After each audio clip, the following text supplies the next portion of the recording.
I am just gonna mix the Poolish real quick because I'm gonna bake it tomorrow, so it has to rest for 14 to 16 hours.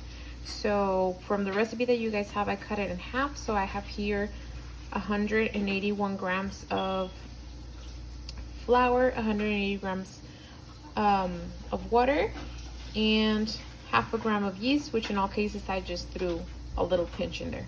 So I'm just gonna mix this and I'm gonna leave it overnight.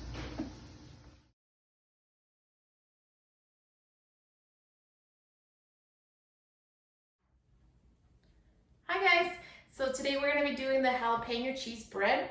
There is a previous step for this bread before you can start doing the final dough, because it does requires a Poolish that it's fermented for 14 to 16 hours. All right, so do look for that. I do have it ready to go right here. It fermented for 16 hours and I have it ready to go. All right, so within your recipe, I am making half of the recipe that it's in your recipes, because I only have one pan in which I like to bake them. So I'm gonna make a little bit less, but it's basically your Poolish, which should be for half of the recipe, which I gave you the amounts to for this half recipe. It is 360 grams. We have 367 grams of bread flour. We have 3 grams of yeast, which is kind of a little bit, and then 11 grams of salt, 166 grams of water. I am using water at 85 degrees. And then of course for the addings, you have your 2 ounces of cheddar cheese. Kind of a shame, the one that you guys have, it's kind of cheddar slices that we basically crumble up. It's better if you buy a block and just make cubes out of it. It just has a better effect on the final product. Now for the jalapenos, we did give you fresh jalapenos. That's completely fine. I am gonna use pickled jalapenos just because I like them. It calls for this recipe, which is half 6 ounces and 6 ounces. I did cut it back just a little bit because these ones happen to be super spicy. I am Mexican and these are super spicy. So I did cut it down a little bit.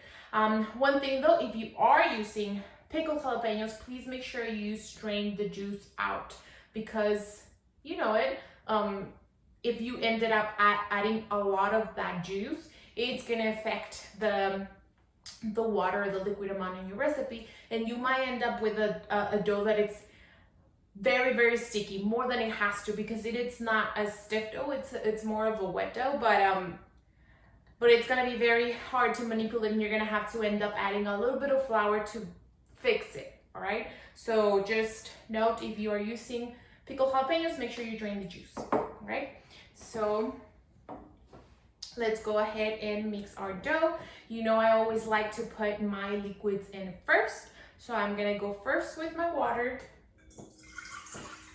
Okay, then I'm gonna add my Poolish. It's a waterproof ferment. I consider it a liquid. Oh, it's nice. I'm actually gonna take it. It smells nice.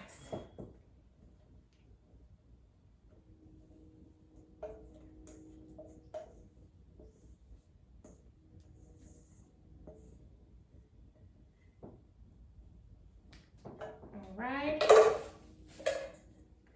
Then I'm gonna go ahead and add my yeast and my salt.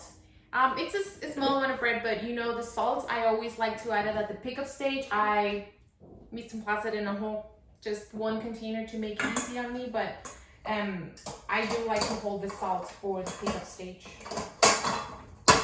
Let's start mixing this. I do have the bread flour, and the additions I'm not gonna add till last. All right, so the recipe that you guys have in the instructions, you have the instructions for using a spiral mixer, which you know that it makes more revolutions per minute as opposed to a one of these mixers. So I kind of adjusted the timing a little bit. So we're gonna do, let me look through my notes, we're gonna do 10 minutes on stir or speed 1, and then we're gonna do an additional 10 minutes on speed 2. So that's kind of making it up. I kind of did my math there to fix the timing.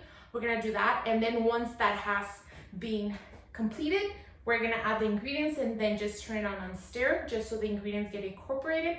And then after that, the dough is gonna ferment for 2 to 3 hours with 1 fold half the way through. 2 hours. And then I'm gonna do 1 fold and then another hour, all right? And then we're gonna pre-shape it, which is gonna be a batard. And then we're just gonna put them on a pan and do the final proof inside the pan, and then we're just gonna bake them off. All right, so let's start mixing it.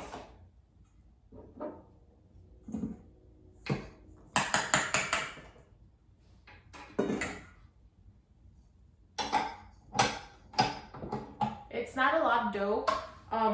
You can probably even get away with doing it with the hand dough mixer that Chef New gave you guys. That'll be nice. So again, it's on stir and I'm gonna give it 10 minutes. Alexa, ¿puedes poner un timer de 10 minutos? 10 minutos, empieza ahora. And I'm gonna leave it running. And after that, I'm gonna crank it up to speed 2, another 10 minutes, and we'll be back.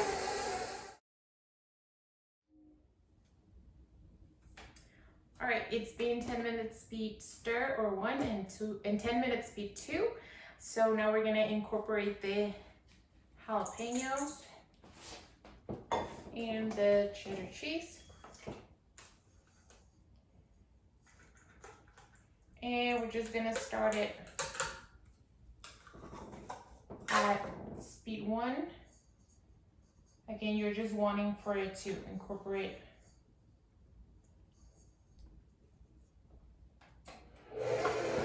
just a little bit. Speed 1, just to incorporate the ingredients. And then once they're mixed in there, we're gonna do a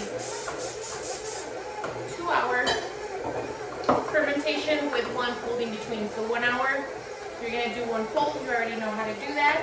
And if you don't, you should be watching my video. And then you do the second.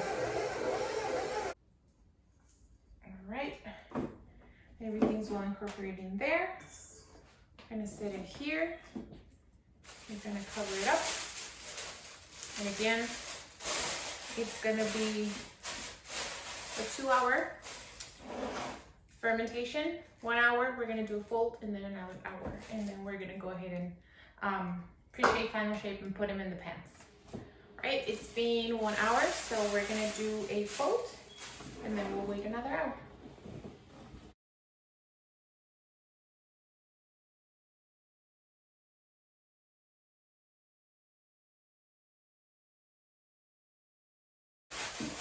One more hour. So it's been another hour, and we are ready. It does smell, it smells so good. All right, so now we're gonna do, actually it made quite a lot. I only have this pan.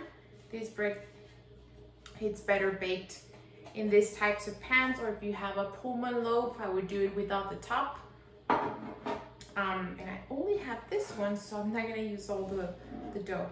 And I would tell you the weight, but my weight just decided to break down just now. So can wait. So I'm gonna do it by sight. Right? You don't really want to deflate it a lot.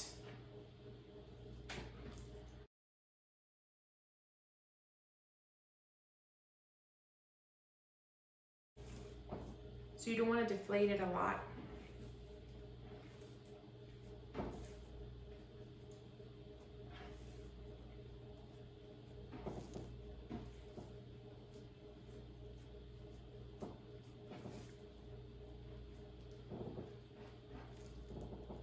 I'm going to bring it to you. Roll it up. And that's it. In this case, as opposed to sourdoughs and as opposed to baguettes, you are gonna put it same side down instead of up, because we're not gonna flip this. We're gonna bake it in the pan. So same side down. At this point, now it's gonna proof until it's wiggly, until you think and you judge yourself that it's proofed enough. It is gonna take about an hour, but just keep an eye on it. If you would want to, at this point, you can put it in the fridge and retire it overnight, and then the morning after you can take it out, let it become room temperature, proof it, and then you can go ahead and bake it. I have the oven on, so I'm just gonna wait for it to proof and bake it.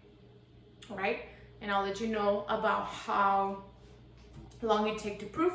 My house right now, it's at 78 degrees because I've had the oven on the whole day, so there's that. So I'll let you know how long it took for it to proof. Can't wait. I love this bread. So this is actually what I'm gonna do. I'm just gonna put it on a sprayed muffin tin because I don't have another mold, and I'm just gonna have to guesstimate it, guys, because again, my scale decided to die right now, so no bueno. I'm not even gonna try to manipulate it way more.